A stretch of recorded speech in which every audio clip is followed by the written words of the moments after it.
आज शाम होगी धामी कैबिनेट की अहम बैठक। अनुपूरक बजट का आ सकता है प्रस्ताव।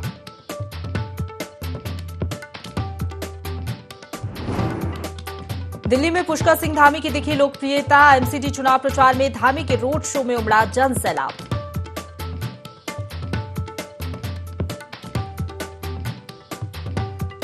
दिल्ली उत्तराखंड सदन में सीएम धामी ने की किरण नेगी के माता पिता से मुलाकात। बेटी को इंसाफ दिलाने के लिए हर मदद का दिया आश्वासन। सुप्रसिद्ध गोचर मेले का हुआ समापन। जिलाधिकारी ने मेले के सफल आयोजन के लिए सभी विभागों और जनता का जताया आभार।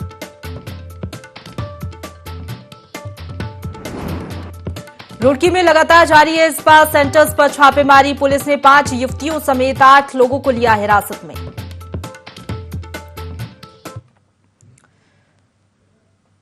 नमस्कार, देवभूमि लाइव देख रहे हैं आप। आपके साथ मैं हूं प्रशंसा। बुलेटिन की शुरुआत करेंगे देहरादून की बड़ी खबर के साथ, जहां धामी कैबिनेट की महत्वपूर्ण बैठक आज होनी है। 4 बजे सचिवालय में कैबिनेट बैठक होगी। अनुपूरक बजट और नकल रोधी विधेयक का प्रस्ताव लाया जा सकता है। ग्रीन बिल्डिंग के निर्माण प्रस्ताव पर भी चर्चा हो सकती है।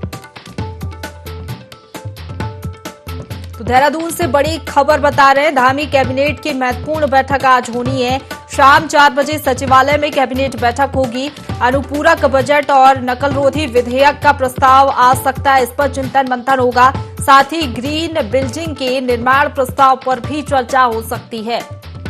खबर पर ज्यादा जानकारी लेंगे, हमारे साथ संवाददाता आकाश लाइव जुड़ गए, सीधा उनका रुख करेंगे। आकाश, धामी कैबिनेट की अहम बैठक आज होने जा रही, कौन कौन से प्रस्ताव हैं जिन पर चर्चा होगी और हरी झंडी मिल सकती है कैबिनेट की बैठक के बाद? बिल्कुल, जिस तरीके से अगर हम बात करें तो धामी कैबिनेट की आज महत्वपूर्ण बैठक है। तकरीबन 4 बजे सचिवालय में ये बैठक शुरू होगी। महत्वपूर्ण बैठक इसलिए भी है क्योंकि उत्तराखंड में जो शीतकालीन सत्र है वो 29 तारीख से होना है, और ऐसे में उससे पहले की ये कैबिनेट बैठक काफी अहम मानी जा रही है, क्योंकि माना जा रहा है कि सरकार की तरफ से इसमें अनुपूरक जो बजट है उसको मंजूरी दी जा सकती है। क्योंकि काफी लंबे समय से ये मांग चली आ रही थी कि अनुपूरक बजट एक तरीके से आएगा। पिछली जो कैबिनेट बैठक हुई थी उसमें भी हमने देखा था कि 25 ऐसे प्रस्ताव थे जिसपे कैबिनेट ने अपनी मोहर लगाई थी। और ऐसे में अगर हम बात करें तो आज की बैठक भी काफी महत्वपूर्ण है, क्योंकि इसमें अनुपूरक बजट पे जो है मोहर लगाई जा सकती है, और सरकार जो है उसको अनुपूरक बजट जो है जो शीतकालीन सत्र है उसमें पेश करते हुए एक तरीके से पास कराने की कोशिश जो है उसमें की जाएगी।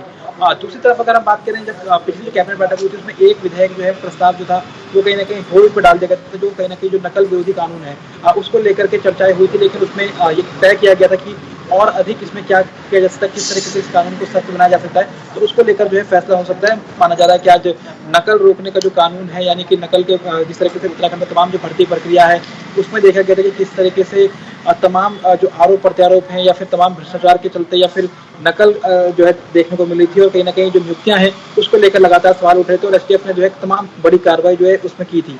तो ऐसे में सरकार की कोशिश ये है कि जिस तरीके से सरकार लक्ष्य लेकर चल रही है, तो तमाम सरकारी विभाग है उसमें जो भर्ती प्रक्रिया होनी है उसको एक तरीके से पारदर्शिता तरीके से कराया जाए, जिससे कि जो युवा है उसमें एक तरीके से विश्वास पैदा हो सके कि सरकार जो है सकल जो नकल है उसको रोकते हुए जो है पारदर्शी तरीके से जो है परीक्षा कराना चाहती है। तो माना जा रहा है कि आज उसका प्रस्ताव जो है सरकार लेकर आ सकती है, जिसमें ये कोशिश होगी कि पारदर्शी तरीके से जो है नकल परीक्षा कराई जाए, और नकल रोकने के लिए जो है अगर कोई कराता हुआ पाया जाता है या फिर किसी तरीके की परीक्षा में किसी गड़बड़ी की खबरें सामने आती है या फिर किसी की संलिप्तता पाई जाती है, तो उसे सख्त से सख्त कार्रवाई जो है उस पर की जाएगी, और तमाम जो सजा है उसका प्रावधान भी जो है उसमें किया जाएगा। हमने पिछली बार की कैबिनेट में देखा था कि जो धर्मांतरण कानून है उसे सख्त बनाया गया था और मजबूत करते हुए उसमें तय किया गया था कि सजा का जो प्रावधान है उसे 10 साल बढ़ाया गया, और साथ ही साथ जुर्माना भी लगाया गया था। तो उसी तरीके से माना जा रहा है कि नकल रोकने के लिए सरकार कोशिश कर सकती है कि आज जो प्रस्ताव आएगा उसमें एक तरीके से कोशिश ये होगी कि जो भी इसमें संलिप्त पाया जाता है या किसी की इसमें संलिप्तता पाई जाती है तो उसके खिलाफ सख्त सख्त कार्रवाई करते हुए जो है सरकार फैसला ले सकती है, और एक तरीके से युवाओं में भरोसा दिलाया जा सकता है कि सरकार जो है पारदर्शिता परीक्षा करा रही है और किसी भी तरीके की गड़बड़े जो है हमने देखा भी था। UK triple SC paper leak का मामला भी था, काफी ज्यादा सरकार की किरकिरी भी हुई थी, और महत्वपूर्ण भी हो जाता है ये प्रस्ताव। आकाश, अगर ग्रीन बिल्डिंग के निर्माण प्रस्ताव की बात करें तो कितना ज्यादा महत्वपूर्ण ये प्रस्ताव है? अगर प्रस्ताव पारित होता है, मंजूरी मिलती है कैबिनेट की बैठक से, तो क्या कुछ बदलाव हमें देखने को मिलेंगे? देखिए, ये महत्वपूर्ण बात है कि जिस तरीके से ग्रीन बिल्डिंग की अगर हम खासतौर पर बात करें तो नए युग में कहीं ना कहीं कोशिश हो रही है कि पर्यावरण को ध्यान में रखते हुए तमाम चीज़ों को देखते हुए ग्रीन बिल्डिंगों का जो है निर्माण कराया जाए, क्योंकि जब तमाम कंस्ट्रक्शन होते हैं तो उसमें कहीं ना कहीं तमाम देखा जाता है कि किसी पॉल्यूशन एक तरीके से होता है, उसकी वजह से या फिर उन तमाम प्रक्रियाओं को से जो है गुजरना पड़ता है। महत्वपूर्ण बात यह है कि देहरादून में स्मार्ट सिटी के अंतर्गत कई ऐसी बिल्डिंगों का निर्माण कराया गया है जो ग्रीन बिल्डिंग जिसको संज्ञा दी गई है, उसी के तहत जो उसका निर्माण हुआ है। महत्वपूर्ण बात ये भी है कि उसमें सरकार की कोशिश ये थी कि ग्रीन बिल्डिंग के तहत लोगों को प्रोत्साहित किया जाए, लोगों को जागरूक किया जाए कि किस तरीके से ग्रीन बिल्डिंग जो है आने वाले समय में फायदेमंद हो सकती है। और महत्वपूर्ण बात ये भी है, इसमें एक और चीज भी है कि सरकार आज इस माना जा रहा है कि स्मार्ट सिटी के अंतर्गत जो तमाम क्षेत्र है उसमें अगर ग्रीन बिल्डिंग का कोई निर्माण करता है तो सरकार उसमें छूट देने की कोशिश भी करेगी, तमाम सब्सिडी जो है उसमें देने की कोशिश की जा सकती है, जिससे कि लोग एक तरह प्रोत्साहित भी हों और कहीं ना कहीं इसको लेकर एक प्रचार प्रसार भी हो, लोगों को अंदर जागरूक भी हो कि आने वाले कल को देखते हुए कितना महत्वपूर्ण जो है ग्रीन बिल्डिंग हो सकती है। तो माना जा रहा है कि आज कैबिनेट में ऐसा प्रस्ताव भी आ सकता है, क्योंकि स्मार्ट सिटी देहरादून में का जो काम है वो कई वार्डों में चल भी रहा है और कई निर्माण कार्य वहाँ पर किए गए हैं। तो ऐसे में अब प्राइवेट लोगों को या फिर आम लोगों को किस तरीके से अगर ग्रीन बिल्डिंग का काम वो करते हैं या फिर उन्हें ग्रीन बिल्डिंग के तहत जो मौका दिया जाता है, तो स्वाभाविक बात है कि उनको एक तरीके से सरकार कोशिश करेगी कि सब्सिडी दी जाए या फिर तमाम जो चीज़ें हैं सरकारी जो कामकाज है उसमें कहीं ना कहीं उन्हें रिबेट सरकार दे सकती है। तो ये तमाम जो प्रस्ताव है कहीं ना कहीं आज कैबिनेट में आ सकते हैं। उसके अलावा भी कई ऐसे अन्य विभाग हैं जिसके जुड़े हुए जो प्रस्ताव हैं वो सरकार आज कैबिनेट में लाएगी और कोशिश यही है कि शीतकालीन सत्र होने वाला है तो उससे पहले जो कैबिनेट है तो निश्चित तौर पर कहीं ना कहीं जो सरकार का कामकाज भी है जो शीतकालीन सत्र में सरकार निपटाना चाहती है, उन तमाम चीजों को भी आज कैबिनेट के जरिए जो है पास करने की कोशिश की जाएगी। अनुपूरक बजट को लेकर क्या जानकारी, कितने का अनुपूरक बजट आ सकता है? बिल्कुल, जिस तरीके से अगर हम कोशिश बात करें तो कहीं ना कहीं अनुपूरक बजट को लेकर तमाम विभागों को ये कहा गया था कि वो अपने अपने प्रस्ताव बना करके कहीं ना कहीं शासन को भेजें और यही वजह कि लगातार मुख्यमंत्री की तरफ से भी तमाम विभागों की समीक्षा बैठक भी की जा रही थी। महत्वपूर्ण बात यह है कि जिस तरीके से उत्तराखंड में जो अनुपूरक बजट की अगर हम खासतौर पर बात करें तो कहीं ना कहीं कोशिश हो सकती है कि 23,000 करोड़ के करीब का जो अनुपूरक बजट है वो सरकार ला सकती है। अभी कैबिनेट होनी है 4 बजे, निश्चित तौर पर स्थिति स्पष्ट हो पाएगी कि आखिरकार कितना सरकार की कोशिश है कि बजट को लाने की कितना वो एग्जैक्ट आंकड़ा होगा, लेकिन जो उम्मीद है जो खबरें निकल के सामने 23,000 करोड़ का जो पूरा बजट है सरकार ला सकती है। क्योंकि इस बार अगर हम बात करें तो विधानसभा के चुनाव थे तो जो बजट सत्र है वो कहीं ना कहीं देर से आया था और ऐसे में कोशिश ये है कि जो सरकार की अब आने वाले समय में जो तमाम विकास कार्य अपने फाइनल टचअप में होंगे, मार्च का वित्तीय वर्ष जो है वो कहीं ना कहीं अपने फाइनल उसमें है, तो कोशिश ये है कि जो तमाम मसले हैं उनमें कहीं ना कहीं जो फंडिंग की व्यवस्था है वो अनुपूरक बजट के माध्यम से की जाएगी। बिल्कुल, चलिए आप बने रहिए हमारे साथ, आगे भी आपसे जानकारी लेंगे। आकाश, देहरादून से एक और बड़ी खबर का रुख करेंगे, जहां कांग्रेस नेता प्रीतम सिंह का शक्ति प्रदर्शन आज देखने को मिलेगा। संगठन से अलग प्रीतम सिंह का सचिवालय कूच रहेगा। प्रदेश सरकार के खिलाफ प्रीतम सिंह प्रदर्शन करेंगे। प्रदर्शन में विधायक और वरिष्ठ नेताओं को आमंत्रित किया गया है। तो देखिए, आज प्रदर्शन करते हुए विधायक प्रीतम सिंह नजर आएंगे। संगठन से अलग प्रीतम सिंह का सचिवालय कूच आज रहेगा। तो कांग्रेस नेता प्रीतम सिंह का शक्ति प्रदर्शन आज देखने को मिलेगा। संगठन से अलग प्रीतम सिंह सचिवालय की ओर कूच करेंगे। प्रदेश सरकार के खिलाफ प्रीतम सिंह प्रदर्शन करेंगे। तो देखिए, जिस तरीके से तमाम मुद्दे हैं, सरकार को घेरने की कोशिश रहेगी कांग्रेस नेता प्रीतम सिंह की ओर से। खबर पर ज्यादा जानकारी लेंगे, हमारे साथ संवाददाता आकाश लाइव बने हुए हैं। आकाश, कांग्रेस नेता प्रीतम सिंह आज हल्ला बोल करते हुए नजर आएंगे, क्या जानकारी है प्रदर्शन को लेकर? कौन से मुद्दे केंद्र बिंदु में रहेंगे उनके प्रदर्शन में? बिल्कुल, निश्चित तौर पर कह सकते हैं कि जो पूर्व प्रदेश जो पूर्व नेता प्रतिपक्ष मौजूद ने चक्राता विधायक के प्रीतम सिंह उनका शक्ति प्रदर्शन एक तरीके से है। सचिवालय कूच उन्होंने आज करने का ऐलान किया है और निश्चित तौर पर कहने के जो तमाम प्रदेश से जुड़े मुद्दे हैं, चाहे अंकिता हत्याकांड का मामला हो, यूके SSS का मामला हो, विधानसभा में भर्ती प्रक्रिया का मामला हो, इसके अलावा तमाम प्रदेश में जो कानून व्यवस्था बिगड़ी है उसका मामला हो, ये तमाम ऐसे मुद्दे हैं जिसको लेकर के आज सचिवालय कूच किया जाएगा। महत्वपूर्ण बात यह है कि जिस तरीके से प्रीतम सिंह ने ये ऐलान किया था कि ये उनका एक तरीके से अपना एक तरीके से प्रदर्शन है, क्योंकि जिस तरीके से तमाम जो मुद्दे हैं कहीं ना कहीं जनता से जुड़े मुद्दे हैं और ऐसे में कोशिश होगी कि इन मुद्दों को जो है उठाया जा सके। निश्चित तौर पर कहीं ना कहीं कांग्रेस के अंदर जो खींचतान है वो किसी छिपी भी नहीं है, किस तरीके से कांग्रेस के अंदर खींचतान चलती रहती है। और महत्वपूर्ण बात यह है कि संगठन से इतर कहीं ना कहीं कार्यक्रम किया जा रहा है और ऐसे में संगठन की तरह जब कार्यक्रम होता है तो संगठन के जो तमाम लोग हैं वो कहीं ना कहीं लगातार जब उन्होंने ऐलान किया था उसके बाद से ही कहीं ना कहीं उनको घेरा भी जा रहा था। संगठन की तरफ से इस बात का भी जिक्र किया जाता था कि संगठन को आमंत्रित नहीं किया गया, तो उसमें संगठन का कोई भी व्यक्ति इस प्रदर्शन में शामिल नहीं होगा। लेकिन आकाश, यहाँ पर ये समझना चाहेंगे कि कांग्रेस नेता प्रीतम सिंह संगठन से इतर हटकर प्रदर्शन क्यों कर रहे हैं? क्या संगठन का साथ नहीं मिल रहा था या फिर सुर्खियों में आने के लिए वो ये प्रदर्शन कर रहा है, मोर्चा खोल रहा है प्रदेश सरकार के खिलाफ? देखिए, जिस तरीके से जब उन्होंने ऐलान किया था तो उनसे बातचीत की गई थी, उन्होंने सीधे तौर पे इस बात का जिक्र किया था कि संगठन की कोशिश ये है कि वो भी काम कर रहा है, लेकिन उनकी भी कोशिश ये थी कि जिस तरीके से प्रदर्शन करने का जो ऐलान है वो इसलिए किया गया क्योंकि विपक्ष कहीं न कहीं सोया हुआ ना दिखाई दे। सरकार के पास को घेरने के लिए तमाम ऐसे मुद्दे हैं जो सरकार घेर सकती है या सरकार को घेरा जा सकता था, जिसको लेकर सड़क से लेके आंदोलन जो है होने चाहिए थे, लेकिन उस तरीके से नहीं हो पाए थे। और अब जिस तरीके से उन्होंने जिक्र किया है कि वो तमाम मुद्दों को उठाएंगे और तमाम चीज़ों को लेकर प्रदर्शन करेंगे, तो उसके बाद से ही लगातार ये चर्चाएं जोरों पर थी क्योंकि कांग्रेस में अक्सर हमने देखा है कि पूर्व मुख्यमंत्री हरीश रावत अपने अलग कार्यक्रम करते रहते हैं। दूसरी तरफ अगर हम बात करें तो संगठन अपनी तरफ से अलग कार्यक्रम करते रहता है और अब कहीं न कहीं फेर इसमें प्रीतम सिंह भी खड़े हो चुके हैं कि आज वो अपना अलग कार्यक्रम कर रहे हैं, जिसमें तमाम विधायकों को, तमाम पार्टी के वरिष्ठ नेताओं को भी आमंत्रित किया गया है। आज सबकी निगाहें उसी पर टिकी हुई हैं कि आखिरकार क्या कुछ उनका प्रदर्शन में रहता है, कौन-कौन लोग उसमें शामिल होते हैं, क्योंकि महत्वपूर्ण बात ये है कि जो रूट बनाया गया सचिवालय कूच का, वो इस तरीके से बनाया गया है कि जिसमें कांग्रेस भवन भी शामिल होगा, यानी कांग्रेस भवन के बगल से जो है ये पूरा कूच निकलेगा, लेकिन संगठन के लोग उसमें शामिल होते हैं नहीं होते हैं, या फिर संगठन जिस तरीके से कह रहा है कि आमंत्रित नहीं किया गया है, वो भी देखने वाली बात होगी क्योंकि प्रतिपक्ष या फिर नेता प्रतिपक्ष दोनों की ही जो पोस्टर में फोटो है वो नहीं नजर आई थी, उसके बाद से कहीं ना कहीं गुटबाजी एक तरीके से देखने को मिली थी। और अब एक तरीके से इस तरीके से जिक्र उन्होंने किया है कुछ का, तो आज की हर किसी की निगाहें इस पर टिकी हुई है कि किस तरीके से कुछ रहता है और कौन कौन लोग जो है प्रीतम सिंह के धरने में शामिल होते हैं। बिल्कुल, अगर देखा जाए आकर्ष, तो संगठन के लोग तो शायद ही इसमें शामिल हो। जिस तरीके से आपने बताया कि पार्टी से हटकर वो प्रदर्शन कर रहे हैं, तो कोई कांग्रेस का कोई बयान सामने आया हो कांग्रेस पार्टी की तरफ से किसी वरिष्ठ नेता का कि प्रदर्शन को लेकर कुछ कहा हो? आप बिल्कुल जिस तरह से कांग्रेस के प्रदेश अध्यक्ष करण मेहरा, जब उनसे हमने पूछा था तो उन्होंने बात का जिक्र किया था कि संगठन को उनको कोई आमंत्रित भी नहीं किया गया, ना उन्हें मालूम है कि इस तरह कोई प्रदर्शन किया जा रहा है। तो कहीं ना कहीं पूरी तरह से संगठन असहज की स्थिति में है कि एक वरिष्ठ नेता जो विधायक भी है, पूर्व में प्रदेश अध्यक्ष भी रहा है, नेता प्रतिपक्ष भी रहा है, वो अगर इस तरीके से प्रदर्शन कर रहा है तो संगठन कहीं ना कहीं अपने पक्ष में लेना चाहिए था और उसके बाद जो है ये ऐलान करना चाहिए था। लेकिन जिस तरीके से उन्होंने अपने इतर ये प्रोग्राम का घोषणा की है, तो सीधे तौर पर करण मेहरा ने भी बात का जिक्र किया था कि उनको आमंत्रित नहीं किया गया था, वो कार्यक्रम में नहीं जाएंगे। तो सीधे तौर पर कहने के संगठन से इधर जिस तरह से कार्यक्रम हो रहा है, तो अब संगठन और कला तो पहले से नजर आ रही थी और हरियाणा कार्यक्रम अपना कर रहे थे, उनका भी कल पंजाब में भारत जोड़ो यात्रा वो निकाल रहे हैं। तो निश्चित तौर पर कहने के हर किसी की निगाहें इसी पर है और आने वाले समय में आज हर किसी की निगाहें भी इसमें टिकी हुई है कि प्रदर्शन में कौन कौन लोग शामिल होते हैं और जिस तरह के संगठन के उधर प्रोग्राम है, तो क्या वाकई सब लोग का साथ जो है मिलता है या नहीं मिलता है। जी, शुक्रिया आपका हमारे साथ जुड़ने के लिए। और मुख्यमंत्री पुष्कर सिंह धामी ने छावला केस की पीड़िता के माता पिता से मुलाकात की। इस दौरान सीएम धामी ने कहा कि उत्तराखंड की बेटी को न्याय दिलाने के लिए राज्य सरकार हर संभव प्रयास कर रही है। मुख्यमंत्री ने कहा कि उन्होंने केंद्रीय कानून और न्याय मंत्री किरेन रिजिजू से भी बात की है। मामले की जानकारी संबंधित वकील चारू खन्ना से भी ली गई है। पूरा उत्तराखंड उनके साथ है।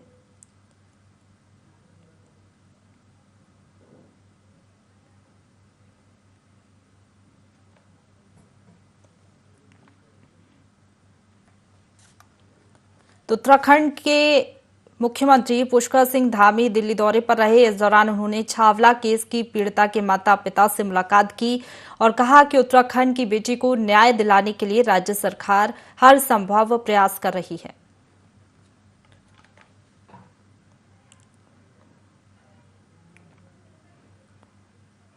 आगे बढ़ेंगे। हरिद्वार में इस्पात सेंटरों पर छापामार कार्रवाई की गई। पुलिस ने कार्रवाई करते हुए इस्पात सेंटर की आड़ में चल रहे देह व्यापार का भंडाफोड़ किया। कार्रवाई करते हुए पुलिस ने 3 युवतियों और 2 युवकों को हिरासत में लिया है।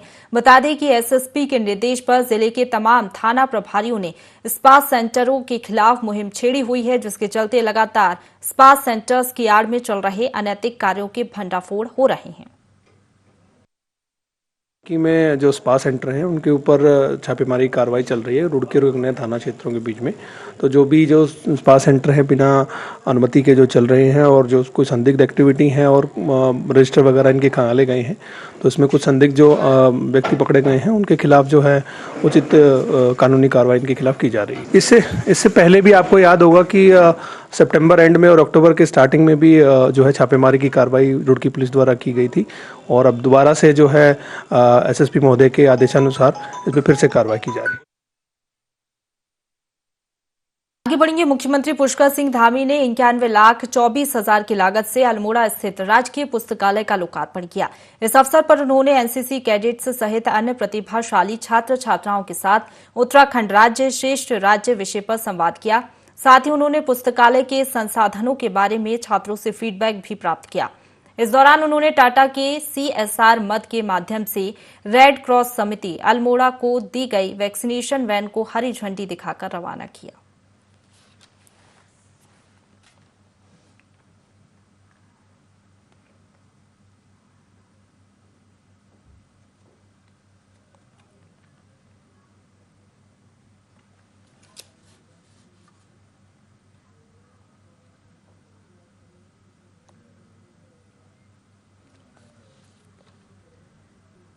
आगे बढ़ेंगे। उत्तराखंड के सीएम पुष्कर सिंह धामी 2 दिवसीय दौरे पर अल्मोड़ा में हैं। यहां उन्होंने आजीविका महोत्सव का शुभारंभ किया। वहीं जनपद में करोड़ों रुपए के विकास कार्यों का लोकार्पण और शिलान्यास किया। इस मौके पर सीएम पुष्कर सिंह धामी ने कहा कि राज्य को अग्रणी प्रदेश बनाने के लिए सरकार लगातार प्रयासरत है। सीएम ने आजीविका महोत्सव के जरिए पिछले वर्ष 6 करोड़ की तुलना में इस बार 20 करोड़ के ऋण लाभार्थियों को वितरित किए।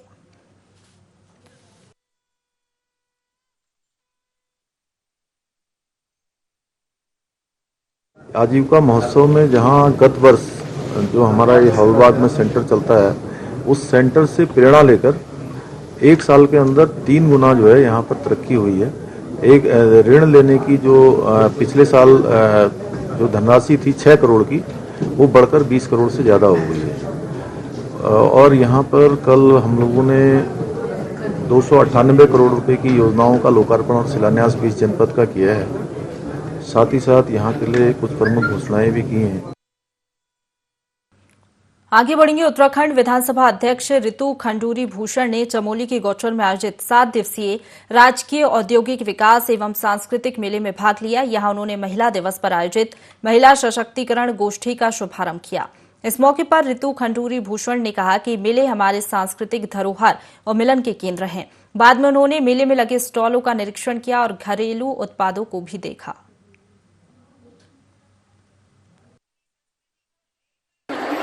गौचर सांस्कृतिक और व्यापारिक मेले में यहाँ पे पहुंचे 2022 में, और आज महिला सशक्तिकरण दिवस मेला मना रहा है, तो इसलिए मैं बहुत प्रसन्न। महिला उत्तराखंड की हमेशा से सशक्त रही है, मजबूत रही है, लेकिन जैसे मैंने अभी कहा कि बहुत आनंद आ रहा है इस समय राजनीति करने में, क्योंकि कहीं महिला प्रमुख दिखती हैं, तो कहीं जिला पंचायत अध्यक्ष दिखती हैं, तो कहीं मेयर दिखती हैं, विधायक दिखती हैं, तो कहीं ना कहीं इस वक्त महिला धीरे धीरे उत्तराखंड में सशक्त हो रही है और मजबूत। कोटद्वार में भारत विकास परिषद द्वारा आयोजित सामूहिक कन्या विवाह सम्मेलन का आयोजन हुआ। गाड़ी घाट स्थित एक वेडिंग पॉइंट में किया गया। सम्मेलन में विधानसभा अध्यक्ष ऋतु खंडूरी ने भाग लिया। इस मौके पर उन्होंने नवविवाहित जोड़ों को आशीर्वाद देकर उनके उज्जवल भविष्य की कामना की।